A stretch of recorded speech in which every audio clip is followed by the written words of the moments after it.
Et yo les amis, c'est Yami et aujourd'hui on vient découvrir Knock on the Coffin Lid, un roguelike deck builder qui est sorti le 25 juillet. Le jeu coûte 16,79 € je crois, presque 17 €. On est ici sur la version prologue du jeu. J'ai pas vu de gens jouer au jeu et j'ai pas vu particulièrement de publicité autour. Par contre, ce qui m'a marqué sur les vidéos que j'ai vues du jeu, c'est que la présentation, donc tout l'aspect visuel du jeu est super léché. Pour un deck builder, c'est assez rare. Donc ça m'a donné envie de tester. On va voir si le gameplay suit. C'est parti. Alors, nouvelle partie. Let's go.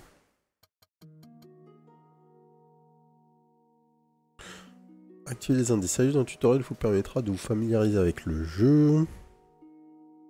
Vous pouvez le parcourir sans indice ou le sauter dans le menu du jeu. Vous voulez jouer avec les indices? Oui. Tessaya Sushi, salut. Super découverte pour moi il y a quelques jours, on n'avait jamais entendu parler. J'ai déjà 25 heures dessus. Yes, bah écoute, on va découvrir ça. Bienvenue sur la chaîne Tessaya. Alors, c'est une bataille classique. Ok, donc il nous explique la légende. Fight, camp, vendeur, bataille d'élite. Je suis ici. Clic gauche sur l'icône de la bataille classique pour lancer le premier event. Ok. Alors. Un petit dialogue. Il n'y a pas de fordure que vous ici. Voici ton héros, un frère du feu. Voici ta santé, ok. Lui c'est ton allié, s'il meurt tu le perds pour toujours, ok. Et les ennemis. Observe les effets appliqués aux ennemis, passe le curseur sur un effet pour lire sa description, ok. Classique. Évite complètement la prochaine attaque si elle inflige des dégâts au PV. Donc eux ils dodge tout là. Étudier les effets des ennemis, la première chose à faire en bataille si tu veux pas de mauvaise surprise, ouais. Ces cartes sont tes compétences. Chaque carte a un coût en unité d'énergie. Ton énergie est à gauche, elle se remplit au début de chaque tour. Il existe différents types de cartes, ce sont les cartes d'attaque. Elles se distinguent par le fait qu'elles infligent des dégâts à l'ennemi. Joue toutes les cartes d'attaque de ta main pour ce faire. Fais glisser une carte de ta main vers l'ennemi.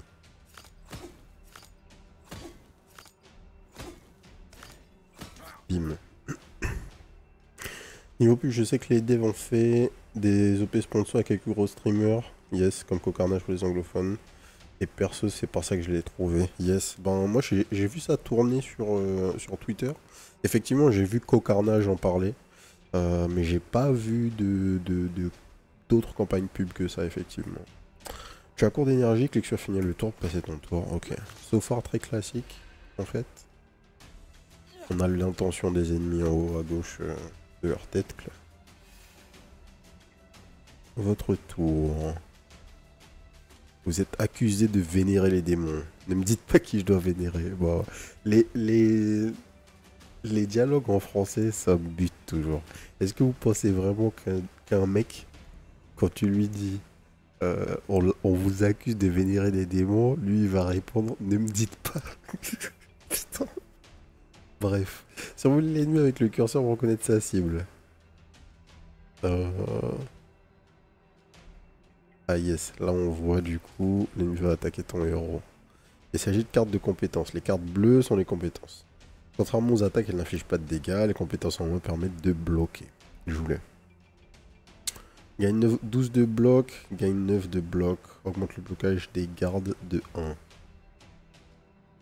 Est-ce que le blocage des gardes... Je sens que j'aurais dû mettre le jeu en anglais, mais c'est fine. Ah bah c'est exactement ce que Tessa Sushi nous dit, joue en anglais pour ça, bah oui, logique. Sur les vidéos, on essaye généralement de jouer à la version trad s'il y en a une, mais bon. Souvent c'est des mauvaises surprises. Clique sur fin du tour pour passer au tour de l'ennemi, yes.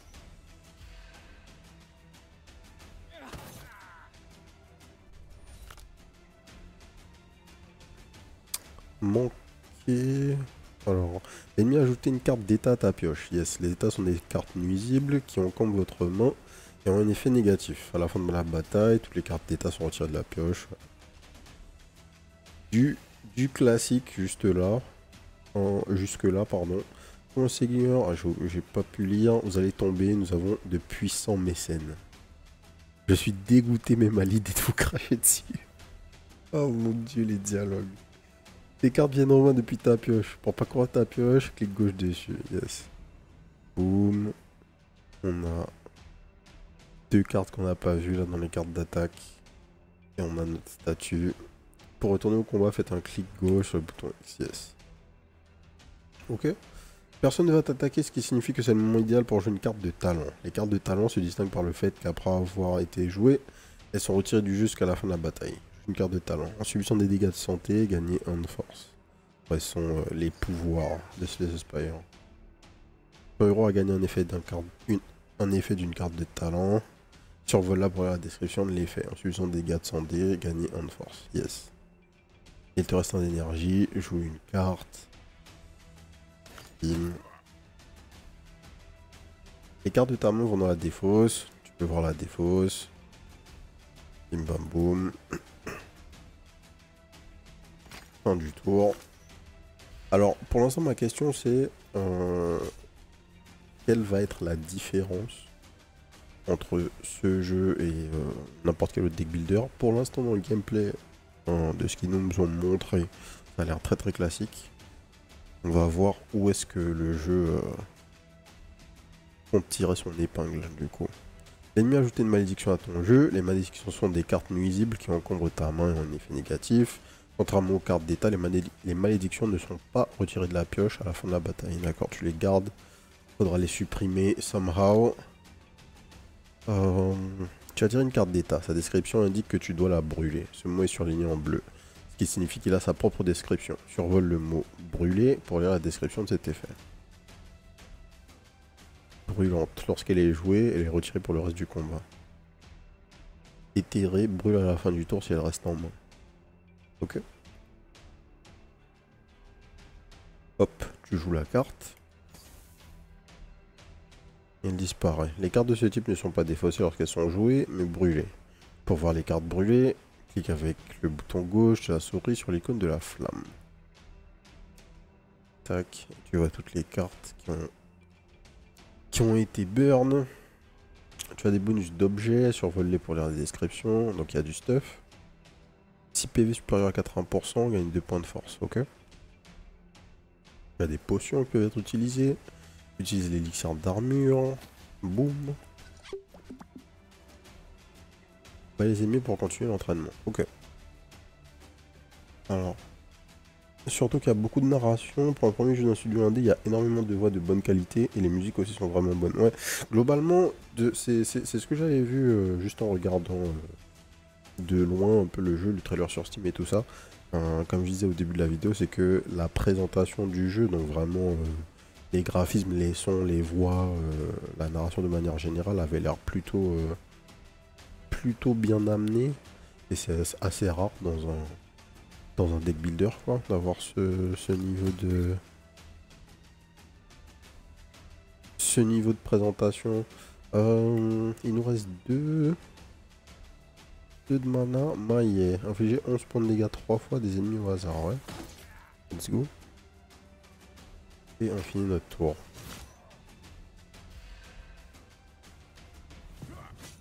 Du coup, tu es arrivé sur la chaîne Twitch par hasard, Tessaya Sushi, ou tu connais la chaîne Les 2 heures? Tu nous viens de YouTube.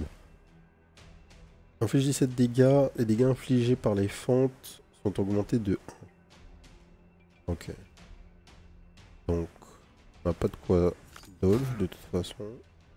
Donc on va attaquer comme des sauvages. Bim bim bim.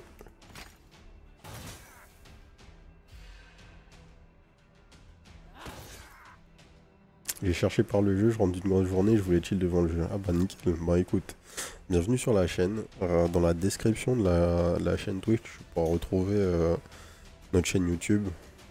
Où on fait en fait une découverte de jeux indés tous les jours depuis près d'1 an. Donc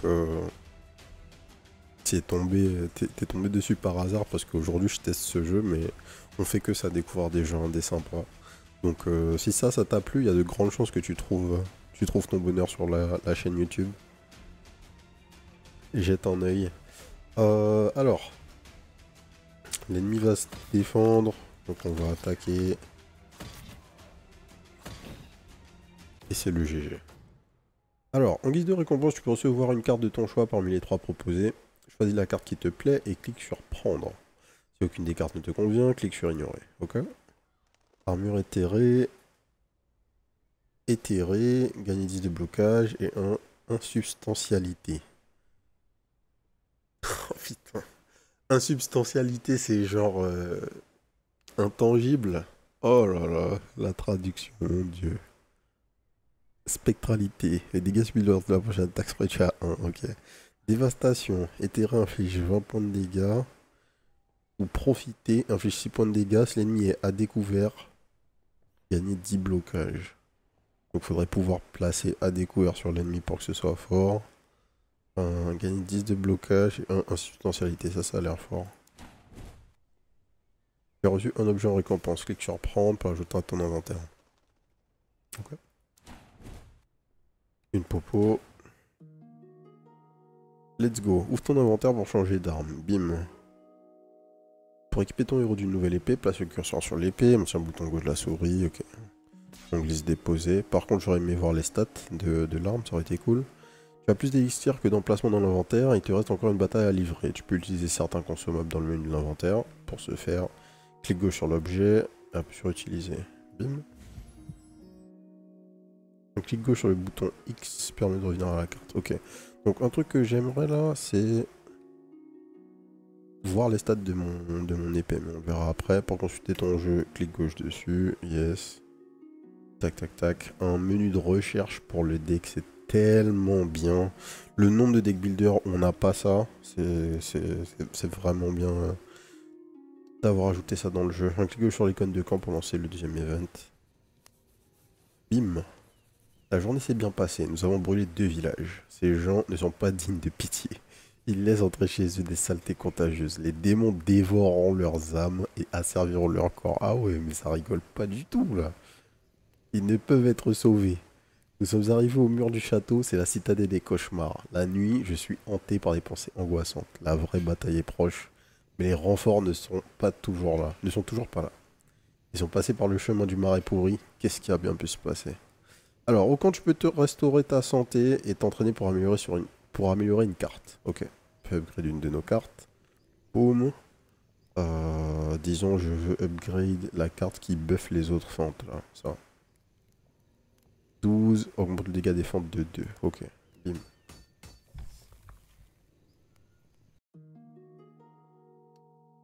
Donc on a le choix, soit on se heal, soit on s'entraîne. Le magasin. Malgré la guerre, le commerce ne s'arrête pas. Le commerce augmente pendant la guerre, frérot. Voici ton or. Ok, en haut à gauche. À gauche se trouvent tes objets. Les objets sur fond noir proviennent de ton inventaire. Les objets sur fond jaune sont des objets équipés par ton héros. À droite, tu trouves les articles du vendeur. Tous les articles ont un prix indiqué. Pour acheter un objet, il suffit de le faire glisser des objets du vendeur vers tes objets. Pour vendre un objet, fais-le glisser. Boum. Nickel. Regardons de plus près ce qui est dispo à la vente. On remarque l'icône de l'ensemble et elle indique qu'un objet appartient à un set. Ok, il y a des set items. Lorsque le héros est équipé d'au moins 2 objets dans le même ensemble, il bénéficie du bonus d'ensemble. En plaçant le curseur sur l'élément, les primes de l'ensemble s'affichent. Bim. Et on est d'énergie et 4 de fuite. Donc là, c'est les attributs de base et on a tous les set effects.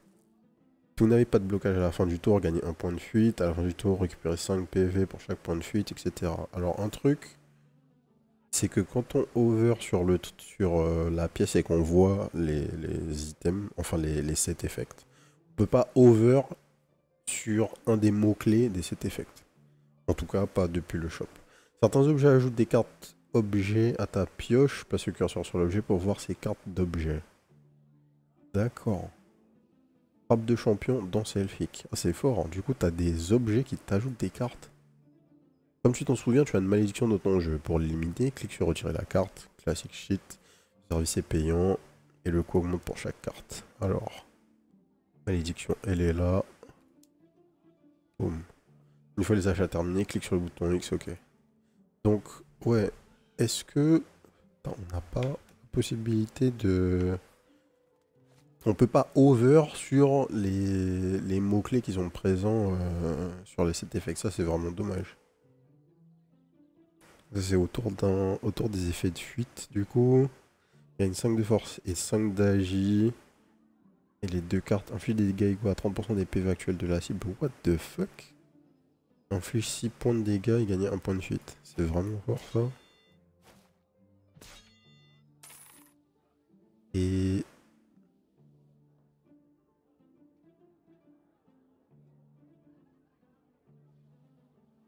On n'a pas le nom du set, sinon. Et ok. Épée elfique. Amulette elfique. Boum.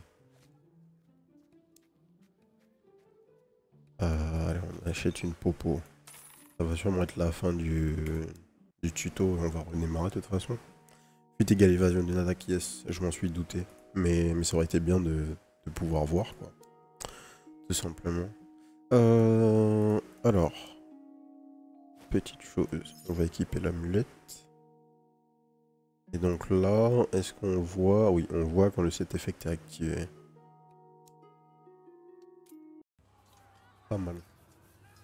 Le deuxième jour, nous avons rencontré ceux pour qui nous étions venus, les démons.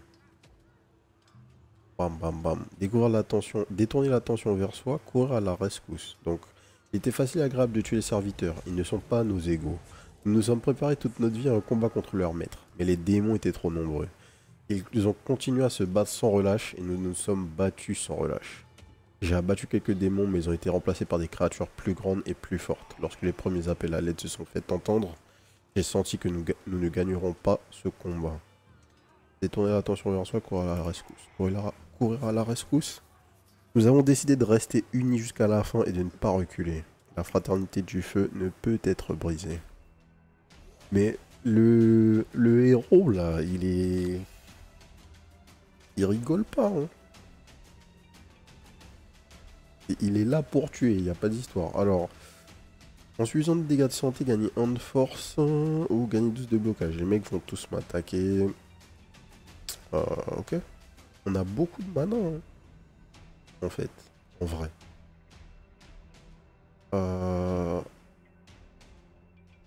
Donc, chaque mec tape pour 15.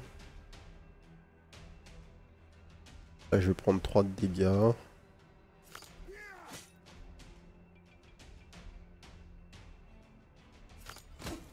Hop. Hop.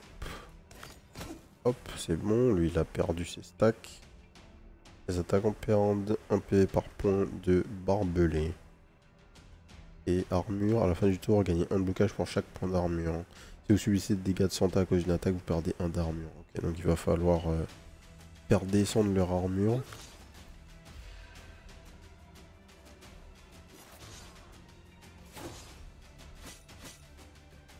Évitez complètement la prochaine attaque. Alors un truc intéressant, c'est que il y a plusieurs occurrences.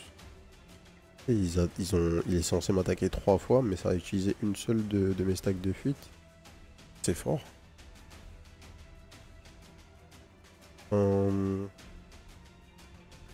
Du coup, garde efficace, gagne 9 de blocage, augmente le blocage des gardes de 1. J'ai 12 points de dégâts et gagner 1 point de fuite. On peut aller par là. En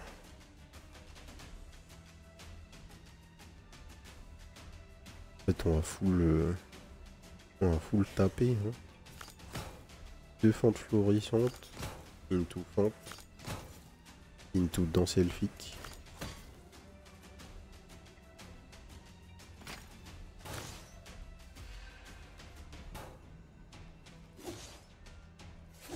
Oh non, c'est bien ça, j'ai perdu toutes les stacks, on est d'accord. 22 x 2. Gagner 15 de blocage, j'ai insubstantialité. Insubstantialité.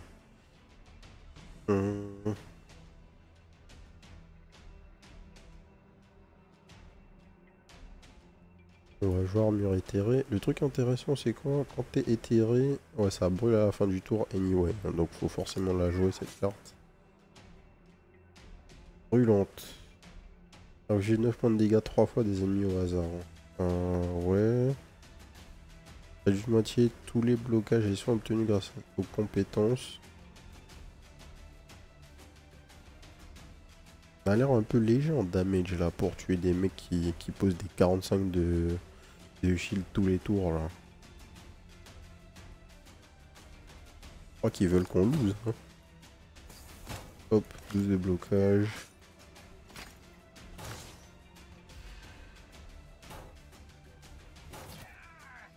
Ça a utilisé mon blocage en premier, yes, logique. Ouais, ça a l'air d'être un fight lose garanti là.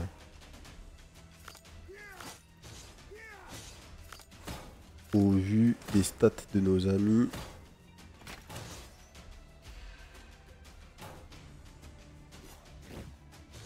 C'est la fin du tuto. Pardonne-nous Mortis, nous t'avons laissé tomber. Non, non. Non, c'est bon. Oh mon dieu, les réponses.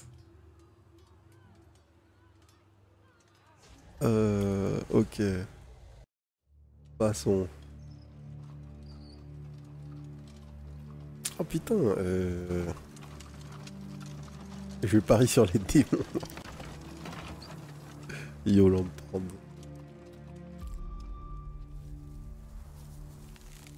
On a des vrais cutscenes et tout, non? Franchement,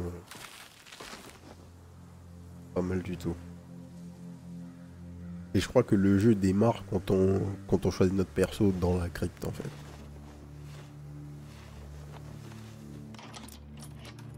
Si j'ai bien compris.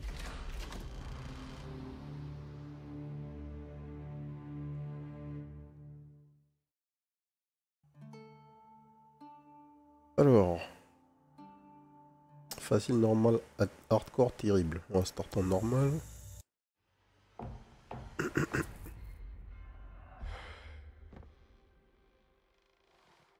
Oh, my head's splitting. What's going on? I don't even know where to start.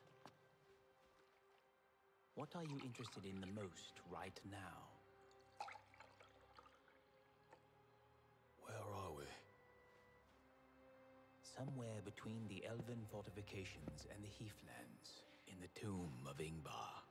J'avoue que les voix sont legit, hein. Ingvar's dead? What happened to him? The wine you brought on the trip was poisoned. Ingvar, Venadis, Bjorn, they're all dead. Go on and tell me, why should I believe you?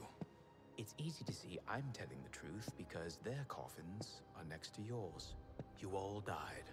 I've brought you back to life. You're welcome. Who poisoned the wine? Was it you? Me? Why would I kill you only to resurrect you? Who are you anyway? And what do you want from me? You may call me Mortis. You don't owe me anything. Just go home. Ah bon. Not so fast. Do you know who poisoned the wine? How much time has passed? And if Ingvar's dead, then who is ruling the Northern Gate? Too many questions, Percival. Does that surprise you? Why did you bring me back? What about the others? All in good time.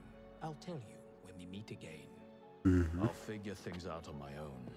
I'm not so sure I want to meet you again. I'm afraid this is inevitable. Ce que j'allais dire, je crois pas que tu vas avoir le choix, frérot. Yami qui suit le lore. Non mais, en fait, le jeu est censé être un jeu où il y a beaucoup de narration, tu vois. Donc, bon là par contre, pas deux fois quand même la vidéo. So I set out, feeling a vague anxiety. Bam, je me suis mis en route. Bam. Je ne pouvais même pas imaginer à quel point les choses avaient changé. Je n'avais aucune idée des dangers qui m'attendaient. Ok frérot. Je suis un guerrier, je suis habitué aux dangers. Toute histoire va comporter un élément de surprise. Ah bah oui. C'est l'heure de fight. Bon, donc on start ici. La map est relativement grande. Last boss est là. Il y a plusieurs chemins qui mènent à des fins, on dirait. Donc on peut s'arrêter ici, on peut s'arrêter ici.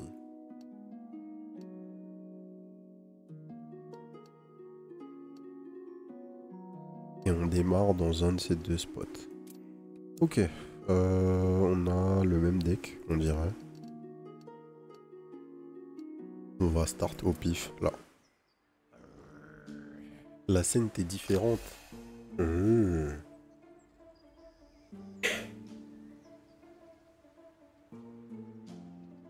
coup, on aurait dû checker.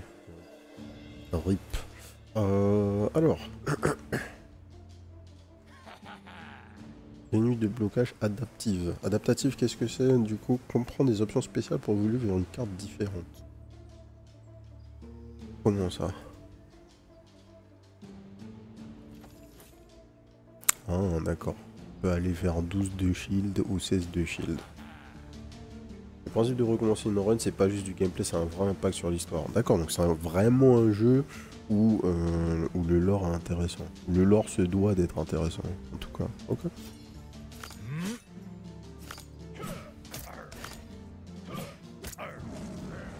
C'est assez atypique pour un deck builder, du coup. Ok.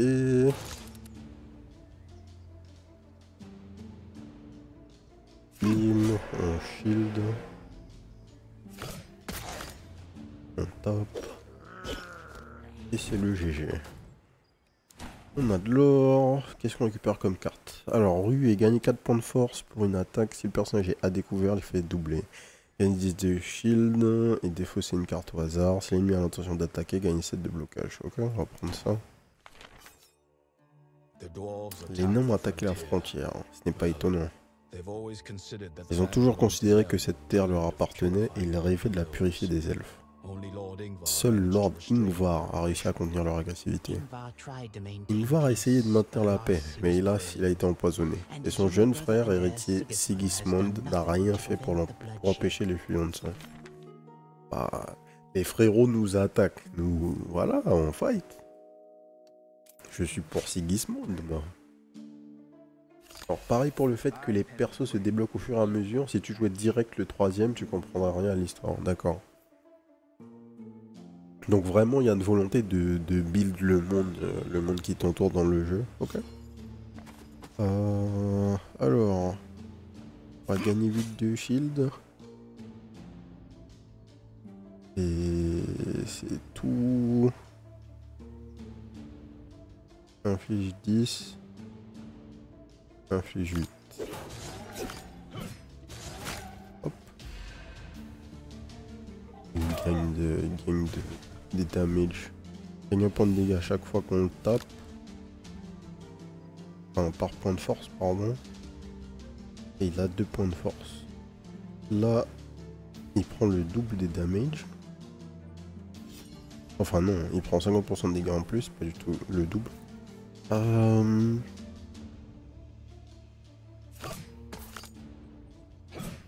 On tape. La question c'est est-ce que... J'ai pas vérifié, est-ce qu'on garde notre shield entre les fights, enfin entre les tours. Si on se fait pas taper dedans, on va découvrir ça. Oui. Ah, non. Bon à savoir. Hein. Donc, le frérot il a 14. Hop là. 14. On récupère de l'or. Alors, en nouvelle carte, menace grandissante. Infliger 5 points de dégâts, une copie ajoutée à la défausse. Ça c'est sympa. 5 points de dégâts pour 0. Ensuite, en tête, infliger 9 points de dégâts, déplacer une carte de votre choix de la défausse vers le dessus de la pioche. Ouais. Ça c'est bien. Gagnez 1 d'or pour chaque tranche de 20 or que vous possédez.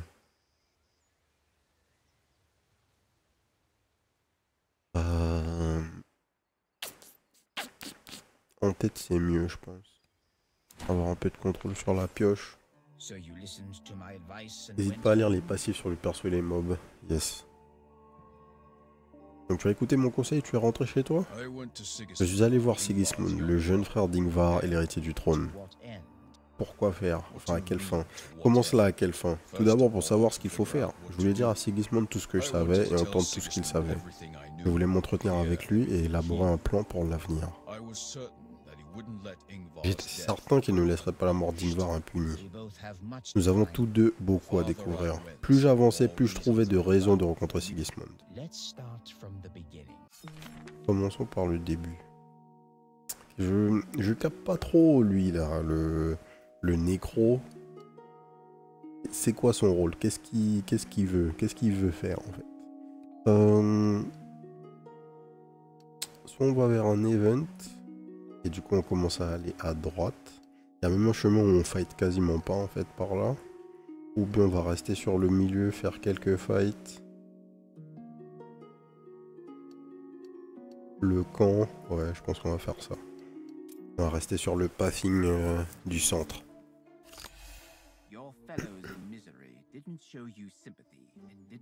Alors, ouais, les passifs dont tu me parlais, Tessaya.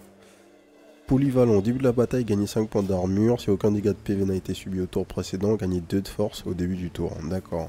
Donc si tu shield tout, tu gagnes de la force pour le tour prochain. Enfin, juste si tu prends pas de dégâts, tu gagnes de la force au tour prochain. En cas de blessure grave, gagne second souffle. Dommage, il t'explique pas ce qu'il considère comme étant une blessure grave.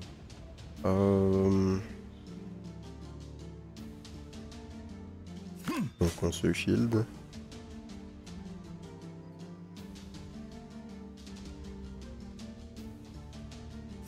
Hop, fente.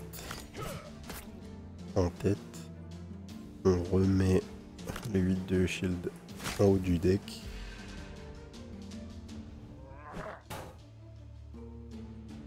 Là je gagne 2 points de force donc. Yes. Pose 8 de shield. En fait, là, on fait 24 et il est mort.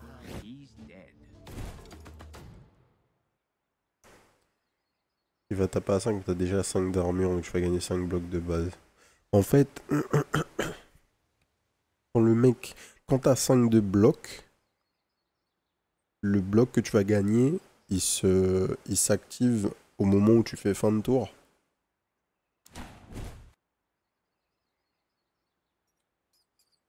Alors, manœuvre. Brûlante, donc une carte qui est supprimée, gagner 1 d'énergie. Oh, pour 0, 1 d'énergie. Bien. Ruée. Gagner 4 points de force pour 1 d'attaque. Si le personnage est à découvert, il fait doubler. Ouais. Si j'ai mis l'intention d'attaquer, gagner 7 de shield. On a déjà pris une de parade. On va prendre manœuvre. L'armure gagnée te fait. L'armure te fait gagner le même montant du bloc à la fin du tour. Ok, c'est à la fin du tour que c'est activé. D'accord. Les voleurs n'ont jamais osé pénétrer dans les forêts elfiques. Ils sont descendus du nord des Landes qui ont été récemment ravagées par la guerre. C'est un refuge de parias et de fugitifs de l'Empire, mais Ingvar pense que ce sont des gens décents et épris de liberté. La famine et la déforestation peuvent forcer même les gens honnêtes à devenir des bandits et des maraudeurs. Pas faux. Trop stylé, les petites scénettes là, c'est ça qui m'avait attiré quand j'avais vu le trailer quoi. La guerre est une affaire sale, les cadavres s'accumulent, les maraudeurs descendent comme des vautours, fouillant les morts et s'attaquant aux vivants. J'ai rencontré une telle ordure sur mon chemin, il n'avait même pas la capacité d'être gêné, au contraire, il m'a fait signe et m'a demandé de l'aider à retirer les bottes d'un cadavre. Attaquer le maraudeur tout de suite. Donc j'ai pas fait attention mais il y avait une sorte de... On dirait qu'il y avait une sorte de balance là en haut qui bougeait en fonction des choix que j'ai fait dans l'event. On nous a pas introduit à ce système, mais j'imagine qu'il y a une sorte de système de morale, de moralité plutôt. Alors il nous attaque pour...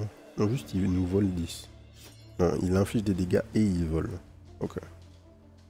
Donc, on a déjà 5 de shield avec l'armure. On est censé monter à 13 maintenant. On peut jouer manœuvre. Non, on n'a pas besoin de jouer manœuvre. Lorsqu'il est joué, il retire du combat. Ouais, c'est ça. Donc on va pas faire ça. On va juste faire ça, remettre le shield dessus du deck. A breather never hurt anybody.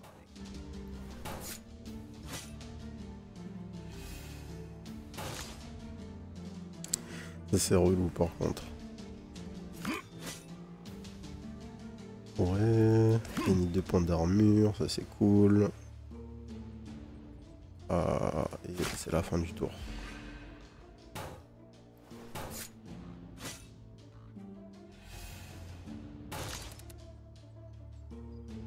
Deux points d'armure, on passe à 9.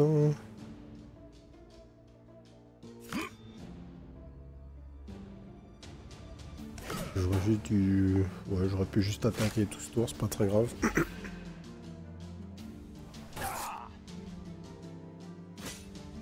Et là, il fuit.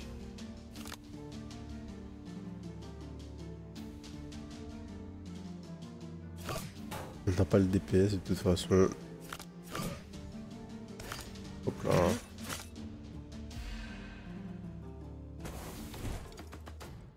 62 d'or. Alors, prestidigitation, brûlante. Piocher la carte sous la pioche. Oui. Ah bah oui. Gagner un découvert et 2 d'armure. Brûlante, double les points de dégâts de la prochaine attaque. Si cette attaque est létale, l'effet est réinitialisé. Ouh. Pardon, c'est ça qu'on va prendre. Armure dorée. Attribut aucun. L'or est loin d'être le meilleur matériau pour les armures. Il est presque inutile en tant qu'armure, mais il est beau et cher. Un truc à vendre. On va l'équiper. Lame du maraudeur. À la fin de la bataille, vous recevrez un objet supplémentaire en guise de récompense. Et tu gagnes une carte pickpocket. 9 points de dégâts, 9 pièces d'or. Ouais. Ouais. On vérifie notre stuff là, rapidos. Mais j'avais rien en fait, hein. J'avais juste l'épée là. Du coup, on a dit qu'on va vers le milieu. À l'orée de la forêt, j'ai aperçu un troll pitoyable qui braillait. Au lieu de m'attaquer comme je m'y attendais, il m'a supplié en montrant une épée plantée dans sa peau, juste entre les omoplates. Allez, on lui sort l'épée du dos. On m'a gagné une épée. J'ai retiré les gardés. Le troll était si reconnaissant qu'il m'a laissé partir sans même un grognement menaçant. Que crois-tu qu'il soit arrivé à l'ancien propriétaire de l'épée? Le troll ne voulait pas parler du tout. Il se plaignait seulement de la douleur de la blessure dans son dos. Donnez l'élixir de guérison. Allez. J'ai soigné la blessure du troll et j'ai pu lui parler pendant un moment. J'ai réussi à découvrir que le précédent propriétaire de l'épée était un humain. Très probablement un bandit. Les trolls sont capables d'exprimer clairement des pensées simples, mais il est difficile d'établir une communication avec eux. Il faut apprendre à poser les bonnes questions, essayer de ne pas être trop intelligent. J'allais dire, il y a beaucoup d'univers où les trolls peuvent parler. Les trolls n'ont jamais été vus à la frontière. Quel vent violent les a poussés ici? Je pense que ça a quelque chose à voir avec les nains. Tu as raison, les trolls ont été amenés ici par les nains depuis la montagne du tonnerre. Ils ont longtemps utilisé ces imbéciles géants comme animaux de trait. Mais quelqu'un leur a donné la mauvaise idée d'entraîner les trolls à consommer la chair des elfes. Ah ouais. Alors veulent-ils inculquer aux trolls le goût raffiné? C'est une façon de voir les choses. D'ailleurs, du point de vue limité d'un troll, il n'y a pas beaucoup de différence entre la chair d'un elfe et celle d'un humain. C'est ce que j'allais dire. C'est ce que j'ai constaté. Ça parle vrai dans le jeu. Allez, on va aller à droite maintenant. Je suis là à profiter d'une trouvaille chanceuse alors que le propriétaire du coffre est probablement mort. Bah, il faut ce qu'il faut, frérot. Du gold. Et maintenant on choisit du stuff. H berserk. Quand tu as un ennemi, inflige 20 points de dégâts à tous les ennemis. Wow. Ok, au début du tour, gagnez 4 blocages pour chaque carte brûlée. Ou bien des boots de la montagne du tonnerre. Votre maximum de PV augmenté de 10, gagnez 1 point de force quand vous perdez de l'armure. Au début de la bataille, gagnez 1 d'armure pour 100 pièces d'or. C'est pas mal du tout ça. Quand vous subissez des dégâts sans perte de PV, infligez 1 point de dégâts à l'attaquant par tranche de 2 blocages. La hache est cool. Mais les bottes là, si on a le stuff, enfin si on a le set, ça pourrait être cool. Petit fight. Donc, on va prendre 10 de dégâts.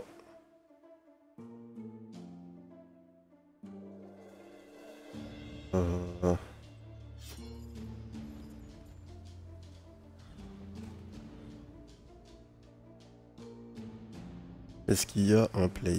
Non, pas nécessairement. Inflige 11 points, gagner 9 pièces d'or. Ouais. Tac. On fait ça. On remet le shield dans la main. Et on finit. L'armure te fait gagner le même montant de blocs à la fin du tour. Le stuff qui apparaît en combat d'ailleurs. C'est-à-dire le... Ah oui, tout à fait, tout à fait. Le stuff est présent sur notre personnage. J'ai mon plastron en or là que j'ai équipé. J'ai les bottes. Ok, très, très bonne remarque. J'ai pas fait gaffe, mais on a effectivement tout notre stuff sur nous. Alors, même chose. On se shield. Into double attaque. Ouais, vraiment en fait, sur tous les détails, on a plein de détails qui sont présents dans des jeux différents, enfin dans des jeux qui ont généralement des budgets plus élevés.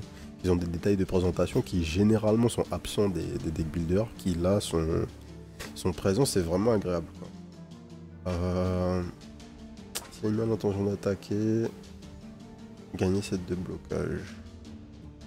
Ok.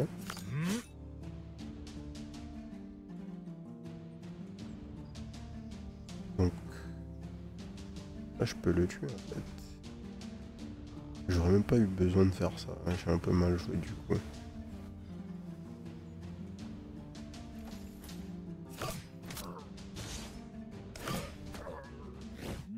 Puisque je pouvais le tuer directement.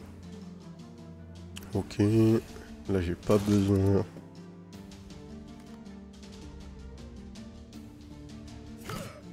De mettre du shield, vu que j'ai assez d'armure, et de toute façon, il est mort.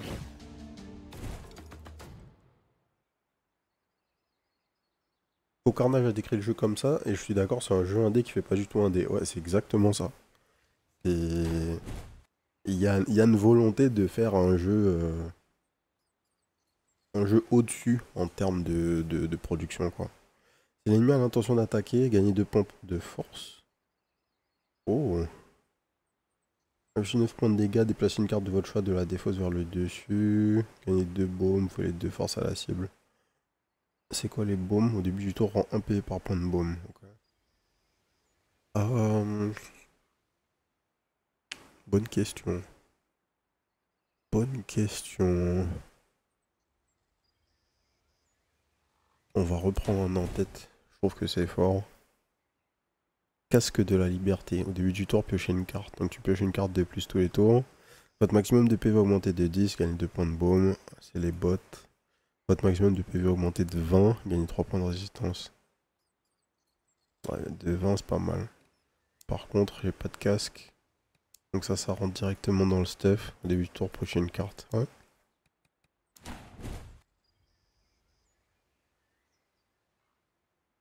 En cherchant bien, il y a un côté négatif, pas de support manette pour le moment. Yes. Gagner 2 points de fuite. Bah, je sais pas s'il y a beaucoup de gens qui veulent jouer à des deck builders avec un pad. Je crois pas jamais avoir joué à un deck builder avec un pad, sauf sur une console portable bien sûr, mais sur PC jamais. Vous infligez des dégâts au PV, infligez 1 point de faiblesse. On va prendre. Alors je crois que mon épée m'importe quoi. Ouais, l'objet supplémentaire, non, c'est mieux. On descend, on a dit. En me frayant un chemin à travers les ruines d'un avant-poste elfique, je suis tombé sur un groupe de nains. Ils m'ont remarqué et se sont immédiatement dirigés vers moi. Se battre. Of course. Je n'allais pas m'enfuir et me cacher de quelques nains. Je suis toujours prêt pour une bagarre de nains. Comment ça pour une bagarre de nains? Lui, il est pas nain. C'est pas... Par définition, c'est pas une bagarre de nains. Donc, effectivement, on a notre carte supplémentaire. Et effectivement, le frérot Perceval a l'helmet là qu'on vient de récupérer. Alors, qu'est-ce qu'il fait, lui? Empêche de jouer des attaques pendant un tour. Désarmement. Ok. Ils sont costauds, les nains. Ouais, franchement, ils rigolent pas. 11,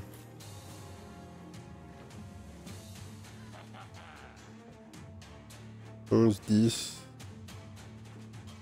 Bon, ça tombe bien, on a absolument pas de shield. Donc ce qu'on va essayer de faire...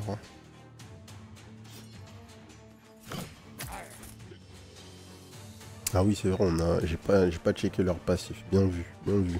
Donc je pense à checker leur passif. Donc Berserk, gagner un point de furie en jouant 2 cartes du même type à la suite, une fois par tour. Et l'autre truc, c'est une dernière once de force en cas de blessure grave, gagne force. D'accord. Le truc, c'est... On sait pas ce que c'est les blessures graves. J'imagine que la blessure grave, ça veut dire avoir moins que 1000 life.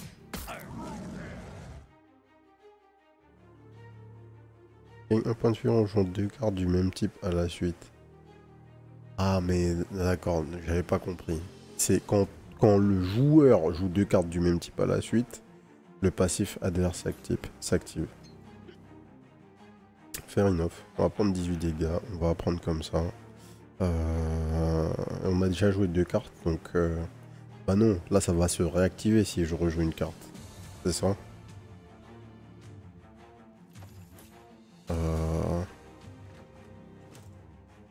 Allez, YOLO. Tac. On va remettre cette carte devant et on va utiliser notre popo. On a 2 points de fuite. Je crois que tu peux aller au glossaire depuis la carte du monde. Limité à une fois par tour, donc pas grave là. Ah oui, leur passif. Ouais, tout à fait. C'est une fois par tour, donc c'était fine. Mais de toute façon, j'avais déjà commit et je comptais utiliser la popo dans tous les cas. Alors ça, c'est intéressant. Double les points de dégâts de la prochaine attaque. Si cette attaque est létale, l'effet est réinitialisé. Donc, on peut taper pour 24. Oh, attends. Je peux paix mortel.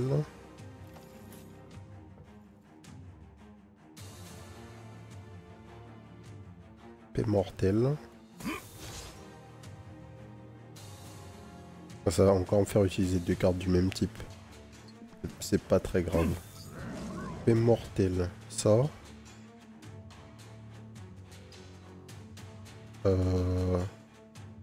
Ah mais oui, il vient de me poser le truc où je peux pas jouer d'attaque. Alors, question, est-ce que paix mortel... C'est la prochaine attaque. Donc, c'est pas forcément la prochaine attaque ce tour-ci. Moi, j'ai pas perdu... J'ai pas perdu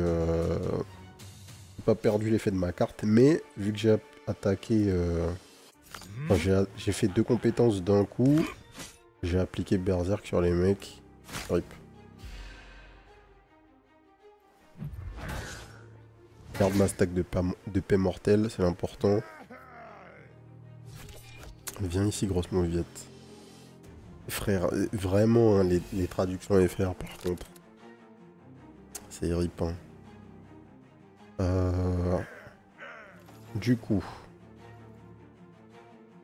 Cette fois-ci, on va essayer de pas se faire niquer. Alors, seuls les ennemis provoqués peuvent être ciblés. Ok, il la provoque. C'est la totale. Du coup, on a eu ça. On va gagner 8 de shield.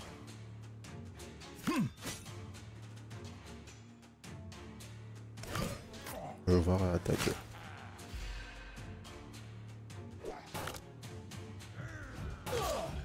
On prend quelques dégâts. Faut 20 pour poursuivre tous les mecs. Ouais, ça va. On a ce qu'il faut. Tac. You have one less enemy. On va remettre carte dans notre nom. Comme ça on sera sûr de pouvoir attaquer. On va remettre cette carte dans notre main. On s'en fiche qu'il active Berserk.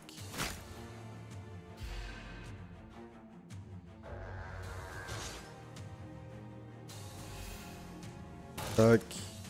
Et on a 16. Merci. Double en tête, c'est assez fort, ouais, clairement. Dès qu'on a on a un moyen de gérer notre deck, gérer la pioche dans les deck builders, c'est toujours strong. Coup de grâce, inflige 6 points de dégâts par attaque jouée ce tour. Clivage, inflige 8 points de dégâts à tous les ennemis. Insatiabilité, ça on a déjà vu. Inflige 8 points de dégâts à tous les ennemis. Avec le truc là qui double nos dégâts sur la prochaine attaque, ça pourrait être sympa. Ça passe à 16. Infliger 6 points de dégâts par attaque joué ce tour. On pourrait faire des coups de grâce à 18. C'est pas fou, mais c'est sympa. Limite, j'ai pas envie de prendre aucune carte là. Allez, coup de grâce. Pas à 18. La carte elle-même ne compte pas?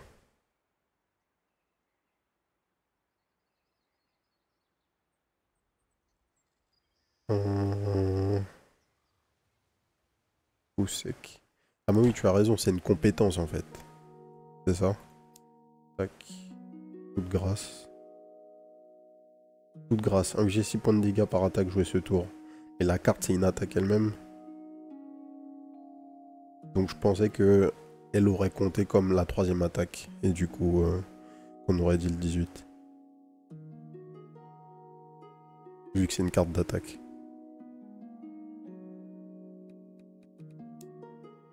À voir. On a fait ça, on est au camp, on arrive au boss. Un peu de repos. Alors, laissez-moi level up une carte. On s'en fiche du heal YOLO. Est-ce que 8 points de dégâts par attaque joué ce tour.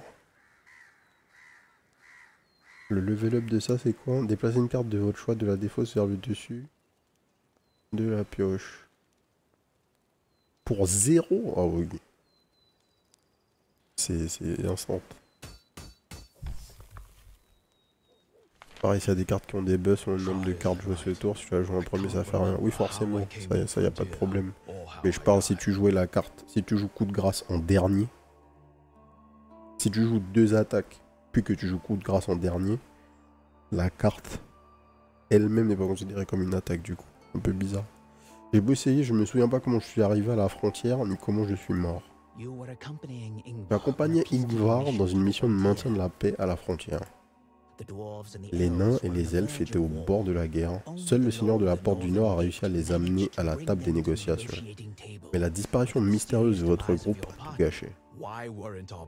Pourquoi nos corps n'ont-ils pas été renvoyés chez nous? Quand l'invasion des nains a commencé, tu as été enterré à la hâte sans cérémonie. Les affaires des vivants, comme toujours, se sont avérées plus importantes que les problèmes des morts. Le frérot vient de découvrir que Ingvar et enfin son maître là, le roi, ça battait la race. Hein. Il pouvait die si tu veux. Il fallait continuer la guerre, mon ami. J'étais presque arrivé dans les steppes lorsqu'un nain à l'allure étrange m'a barré la route. Il chevauchait un sanglier, portait une peau d'ours au lieu d'une armure et utilisait des griffes d'ours comme arme. Ouais. Notre intérêt ne s'accordait pas. Nos intérêts ne s'accordaient pas. Mais putain. En fait, j'ai besoin de voir le dialogue original. Nos intérêts ne s'accordaient pas. Je voulais lui parler, il voulait me tuer. Oh mon dieu. Alors, Berserkers are the orcs of the toi dwarf. c'est un grand nain, même s'il est sur le sanglier là. Alors, les passifs, changement de plan. À la mort du sanglier, gagne un tour. Berserk, donc un point de furie quand tu joues deux cartes du même type, ça on connaît. En perdant des PV, gagne force. Ajoute des cartes statues à la pioche. Ok. Donc.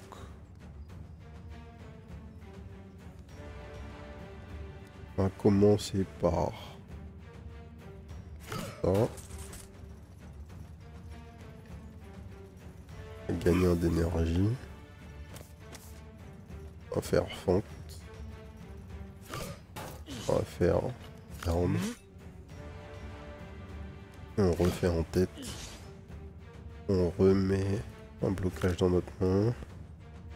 Et c'est la fin du tour. Ok. Là il attaque pas. Gagner un point de furie en jouant deux cartes du même type. A noter que donc la furie ça reste pas entre les tours. Donc je m'en fiche de lui donner des points de furie. C'est garder en main, gagner un point de faiblesse. Bon, donc ça se joue.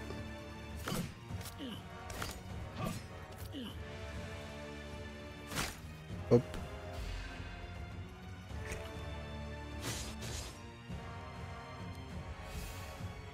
« 14. J'ai bien l'intention d'attaquer, gagner 7. Ok. Ensuite on attaque.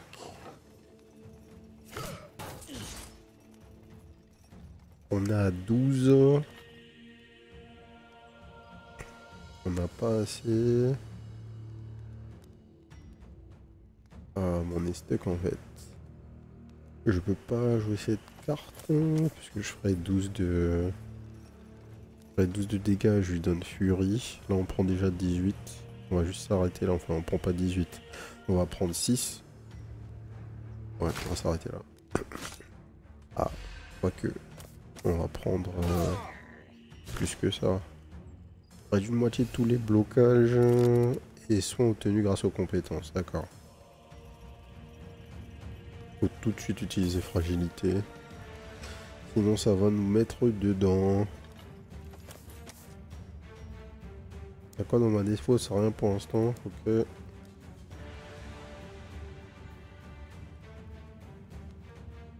Alors pickpocket, complète pour 0. Et c'est la fin du tour. J'imagine que quand on le met à 0, du coup il va perdre son sanglier. Est-ce que ça va le faire phaser? C'est ça ma question.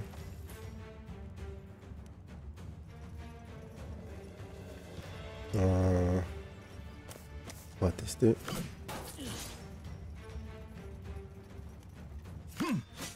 De shield. J'espère que ça va le faire phaser. Oui, ça l'a fait phaser. Furie. Affiche le double de dégâts. Au prochain tour donc. 60. Ok.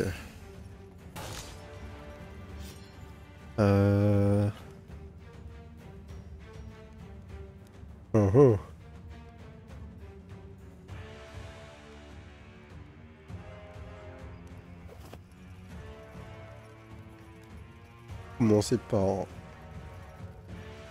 Voici va pas changer. Hein. Bla bla bla. Ok. Tac, tac, tac. On limite autant qu'on peut. On va prendre que 40, lol. 27. Je crois pas qu'on puisse faire grand chose là.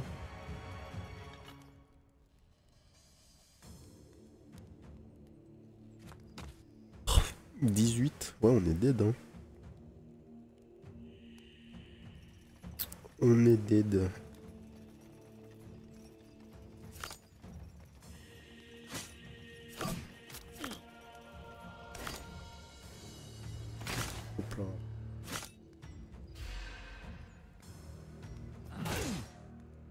are not going well. Ça va mal se passer cette histoire. Double force au détriment de la santé. Ah, quoique, il va peut-être faire un truc à la con, là. Boost sanglant.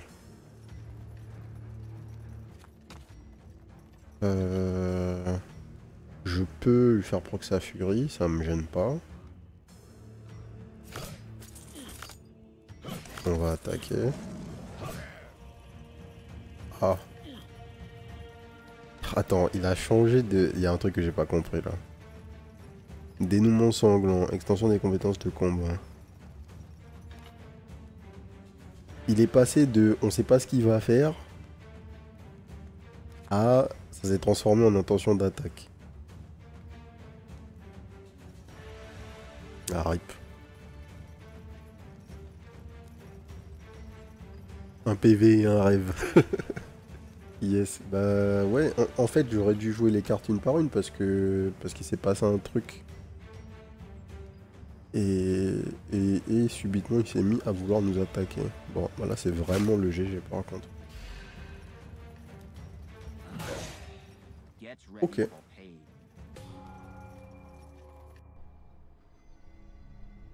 Temps de jeu, donc récap classique, tac, événement combat, le boss, les nombres que t'as les nombres de boss, le nombre de boss que t'as tombé, pardon. Blablabla. Bla bla. Donc t'as de l'XP, j'imagine qu'il y a des unlocks.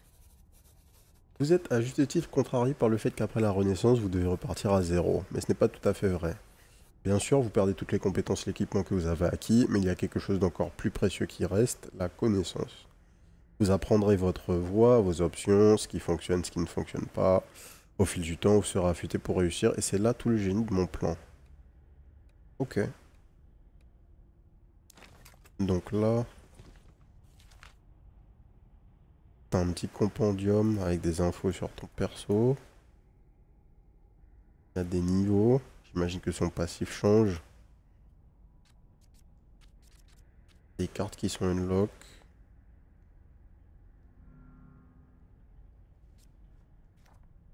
Son histoire, des événements. Ah, donc en fait les événements vont se répéter. On va pouvoir optimiser ce vers quoi on va, puisque les événements, il y en a un nombre fixe en fait. Et ils sont recensés dans le compendium. D'accord. T'as d'autres persos, les deux autres persos là, Bjorn et Vanadis, c'est deux frérots a priori. On a l'intégralité de nos cartes. Les objets. Et le bestiaire. Ok. Changer de classe, j'imagine que... Ouais, c'est ça. Il faudra sûrement clear pour pouvoir débloquer le premier perso. Enfin, le second plutôt. On va s'arrêter là pour cette vidéo. Vraiment cool, hein. Donc, en termes de gameplay, en fait, je m'attendais peut-être à... Je m'attendrais à un rogue deck builder où la partie deck builder aurait été différente. Mais en fait, c'est vraiment le jeu en lui-même qui comme de premier abord, on voit que la production est vraiment au-dessus de ce qu'on a dans les jeux indés deck builder classiques. Et c'est vraiment ça qui est mis en avant. Les mécaniques en elles-mêmes, bon, elles sont correctes, hein, ça a l'air d'être un deck builder très, très classique. On a des trucs sympas quand même, le stuff notamment, qui aussi visuellement, en plus c'est présent sur votre perso, mais qui va pas mal changer sûrement le fonctionnement de nos builds au fil des runs. Les passifs sur les ennemis qui sont assez intéressants aussi, puisque ça va changer notre approche des fights, mais vraiment... Ce qui ressort après une petite heure de jeu, c'est le niveau de production, quoi. Ne serait-ce que là, tu viens sur un compendium, t'as une miniature de ton perso qui est animée, et bon, tu sens que les mecs, ils ont envie de se donner, et ils veulent se démarquer avec l'aspect visuel de leur jeu, et bon, c'est un bon point, quoi. C'est un bon point, puisque c'est souvent ce qui pêche chez les indés, donc fair enough. Bonne découverte. L'aspect storytelling aussi est bien poussé. Donc si c'est quelque chose qui vous intéresse, vous savez que bon, sur la chaîne, on n'est pas forcément les gens qui lisent le plus le lore du monde. Mais ça a l'air intéressant pour le coup. Donc, non, franchement, Knock on the Coffin Lid, bonne surprise. Allez, testez-vous aussi. Le prologue est dispo. Le jeu est déjà sorti. Je crois pas que ce soit une early access. Donc faites-vous plaisir. Un deck builder qui sort un peu du lot de ce qu'on teste d'habitude. Ça va être tout pour moi aujourd'hui. Si ça vous a plu, abonnez-vous à la chaîne. D'autres vidéos découvertes tous les jours à 18 h. Et n'hésitez pas aussi à nous rejoindre sur la chaîne Twitch, twitch.tv/les_dozers, les mardis, mercredis et jeudis, à partir de 20 h 30 pour les records en live. Et sur ce, je vous souhaite une bonne soirée. Peace.